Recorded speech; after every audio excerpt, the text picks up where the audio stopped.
이처럼 당첨 이후에 포기를 한다는 것은 청약 통장을 버리는 것과 같습니다.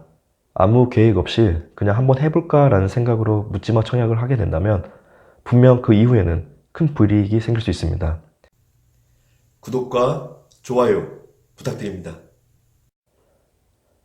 아파트 청약 당첨 이후에 형성되는 가격이나 그 가치는 분명 사전에 조사하고 알아보고 그렇게 본인이 판단하고 나서 청약을 신청하는 거잖아요. 그런데 이 단계를 거치지 않고 묻지마 청약을 하는 사람들이 크게 늘고 있다고 합니다.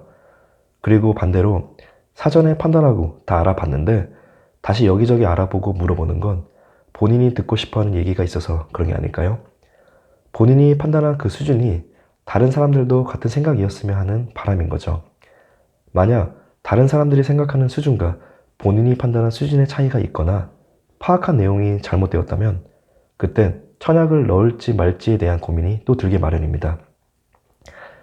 꼼꼼하게 알아보는 건 정말 중요하긴 한데 부정적인 과한 판단은 결정적인 순간에 기회를 잃어버릴 수 있다는 겁니다. 이런저런 이유로 시기를 놓쳐 때를 놓쳐 청약을 포기하는 경우, 아니 당첨의 기회조차 얻지 못하는 상황이 생기기도 하는데요. 지난 시간에는 이렇게 당첨되지 못하는 이유에 대해 여러 이야기를 했었고, 이번 시간에는 당첨된 이후에 포기를 하게 되면 생기는 일에 대해 이야기를 해볼까 합니다. 실제로 제 주변에서 일어나기도 했었고 여러 상황에 있어 정리해봤거든요. 해당 주제로 해서 궁금해하셨던 구독자분들에게 조금이나마 도움이 되었으면 합니다. 안녕하세요. 저는 공인중개사 강민재 팀장입니다. 계속 청약 도전을 하고 있는데 계속 떨어지는 거죠. 당첨은커녕 예비 당첨에도 들지 못하니까 이제 어디 모집 공고만 나면 일단 무조건 넣고 보자라는 식으로 청약 접수를 하는 분들이 꽤 계시는 것 같더라고요. 그런데 그건 있어요. 청약 접수하기 전에 걱정부터 하는 건 당연한 거잖아요. 당첨되면 피는 얼마나 붙을까? 가격은 얼마나 오를까? 중도금 대출은 나올까? 이사하는 날짜를 맞출 수 있을까? 등등의 여러 걱정 고민들을 하잖아요. 이렇게 걱정 고민들이 생기니까 그 청약하는 단지에 대해 조금 더 자세하게 파악하고 그리고 가격 형성이나 가치 분석 등등 충분히 사전 조사를 마치고 나서 그리고 일단 놓고 보자라는 사람들이라면 정말 다행인데 매번 청약 신청할 때마다 계속 떨어지니까 그냥 묻지도 않고 따지지도 않고 청약부터 넣는 사람들이 있다는 겁니다. 그 해당 단지의 분양가를 비롯해서 주변 시세 분석이라든지 평면 설계 그리고 개발 호재 등의 기본적인 정보를 파악하지 못하고 아니면 확인도 하지 않은 채 그렇게 신중하게 생각도 하지 않고 그냥 한번 해보자 라는 식으로 청약을 신청하는 사례가 여기저기서 들려오고 있는데요. 이건 실제로 제 주변 지인도 이렇게 그냥 한번 해보자 라는 식으로 했었고요. 그런데 만약 이렇게 묻지마 청약으로 신청했던 아파트의 청약 경쟁률이 높게 나왔고 낮은 가점인데도 불구하고 덜컥 당첨이라도 된다면 그때는 얼마나 기쁘고 앞으로 기대가 되겠어요. 그런데 반대로 주변 시세 대비 분양 가격이 터무니없이 높게 측정된 아파트에 덜컥 당첨이라도 된다면 준비 없이 당첨이 된다면 그땐 어느 누구한테 하소연하겠어요. 계속 떨어지니까 그냥 홧김에 한번 신청해봤어요. 이렇게 당첨될지 모르고 그냥 한번 해봤어요. 가족들과 상의도 하지 않은 채 그냥 연습 삼아 한번 해봤어요. 이런 분들이 정말 적지 않게 있다는 겁니다. 결국 눈물을 머금고 계약을 하거나 아니면 포기를 하겠죠. 그리고 이러한 경우도 있겠네요. 계약금조차 준비되지 못한 상황에서 정말 막연한 기대를 가지고 청약을 넣었다가 덜컥 당첨이 되어버린 경우도 있을 겁니다. 분명 지역별로 가격 차이는 크게 있겠지만 보통 수도권 지역에서의 분양 가격이 4억에서 5억대라는 점에서 계약금의 10% 수준이니까 4천에서 5천만 원의 계약금이 필요하잖아요. 거기에 발코니 확정 비용이나 유상 옵션 선택 시 필요한 비용도 있으니까 이것저것 하면 10% 조금 넘는 수준의 자본이 필요하다는 거죠. 솔직히 20, 30대 젊은 층이라면 부모님의 도움을 조금씩 받거나 아니면 그간 직장 생활하면서 어렵게 모은 돈으로 계약금을 준비하기도 하는데요. 기존 주택이 있다면 그 주택을 처분하면서 계약금을 준비하기도 하겠고요.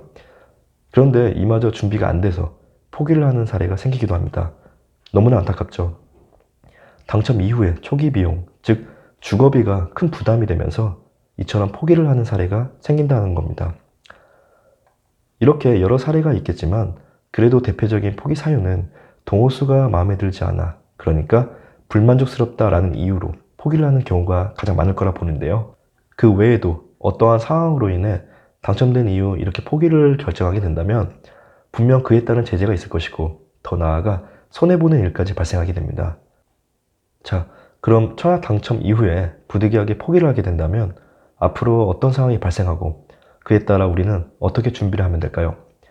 우선 청약에 당첨되었다는 건 통장을 사용하게 되는 것이고 그 통장은 효력이 상실된다라는 의미가 있겠습니다.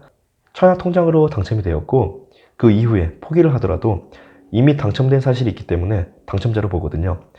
당첨자가 사용한 청약 통장은 효력을 상실했기 때문에 해지하고 재가입을 해야 되는데 당첨 포기자 역시 통장의 효력 상실로 인해 재가입을 해야 된다라는 말씀입니다.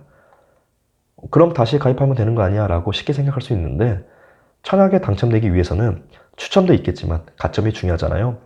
예치금을 꾸준하게 납입하고 그 통장을 오랫동안 유지하면 그만큼 가점이 높아지거든요. 그런데 청약 통장을 다시 만들고 다시 가입하게 된다면 기간이나 납부 금액이 처음부터 다시 시작된다라는 겁니다. 그래도 해지와 동시에 바로 다시 가입하는 걸 권해드리고 있거든요. 이처럼 통장을 해지할 수밖에 없는 상황이 온다면 반드시 꼭 다시 가입하는 걸 권해드립니다. 그런데 이에 못지않게 또 다른 문제가 하나 더 있는데요. 바로 재당첨 제한도 있다라는 겁니다. 쉽게 말해 청약에 당첨된 자는 일정 기간 동안 청약 신청이 불가능하다라는 건데 분명 지역에 따라 다르긴 하겠지만 당첨일 기준으로 최소 6개월에서 최대 5년까지 청약 신청을 하는 데 있어 제한 기간을 두고 있기 때문에 그 시기에 원하는 아파트가 분양을 하더라도 청약 신청을 하지 못하게 됩니다. 이처럼 불이익이 생기기도 하면서 내 집 마련의 기회도 멀어지게 되는데요. 자세한 제한 기간은 청약 시스템에서 본인 로그인을 통해 확인이 가능하거든요. 그 전에는 아파트 투유를 통해 확인이 가능했었는데 이제는 청약 홈이라고 해서 새로운 청약 시스템을 통해 확인이 가능합니다. 부적격으로 당첨이 취소되었거나 계약을 포기하게 된다면 청약 시스템에서 본인에게 적용되는 제한 기간을 꼭 확인하시길 바랍니다. 자, 마지막으로 다시 정리해 볼게요. 아파트 청약 당첨 이후에 포기를 하게 되는 대표적인 이유에는 정해진 동호수가 마음에 들지 않아 포기를 하는 경우, 그리고 그냥 한번 해보자 라는 식으로 청약에 넣었다 덜컥 당첨이 된 경우, 그리고 계약금이 미처 준비되지 못해 어쩔 수 없이 포기를 하는 경우가 있습니다. 그 외에도 정말 여러 상황들이 있긴 하겠죠. 그런데 이렇게 청약에 당첨된 이후에 어떠한 이유였든 간에 포기를 하게 된다면 그에 따른 제재가 있기 마련입니다. 첫 번째, 청약통장 재사용 금지. 당첨 이후에는 청약통장의 효력이 상실되기 때문에 해지 후 다시 재가입을 해야 됩니다. 이때 그동안 유지해온 기간이나 납부 금액이 모두 처음부터 초기화되기 때문에 특히 가점이 높은 청약통장을 갖고 있는 분들이라면 청약 신청 전에 더욱 신중할 필요가 있겠습니다. 그리고 두 번째, 재당첨 제한. 당첨 포기자, 즉 계약을 포기하는 자도 청약에 당첨된 자로 봅니다. 이렇게 청약에 당첨된 자는 일정 기간 동안 청약 신청이 불가능해지기 때문에 그 제한된 기간 동안에는 원하는 아파트가 청약을 하더라도 신청을 할 수 없게 됩니다. 이처럼 당첨 이후에 포기를 한다는 것은 청약 통장을 버리는 것과 같습니다. 아무 계획 없이 그냥 한번 해볼까라는 생각으로 묻지마 청약을 하게 된다면 분명 그 이후에는 큰 불이익이 생길 수 있습니다. 청약 신청 전에는 반드시 신중하게 검토해보고 결정했으면 합니다. 그리고 다들 아시겠지만 매년 청약 제도는 계속해서 개선이 되고 있습니다. 그 변화하고 있는 제도에 대해 확실히 파악하고 준비하는 우리 구독자분들이 되었으면 합니다. 그리고 마지막으로 드리고 싶은 말씀은 본인이 청약을 신청하기 전에는 그 단지에 대한 가격 형성이나 주변 호재 등과 같은 기본적인 정보를 충분히 파악하고 그리고 당첨 이후에 발생하는 초기 비용에 대해서도 본인의 재정 사항을 미리미리 체크하고 잘 파악했으면 합니다. 오늘 영상은 여기까지입니다. 다음 시간에는 더 좋은 내용으로 찾아뵙겠습니다. 감사합니다.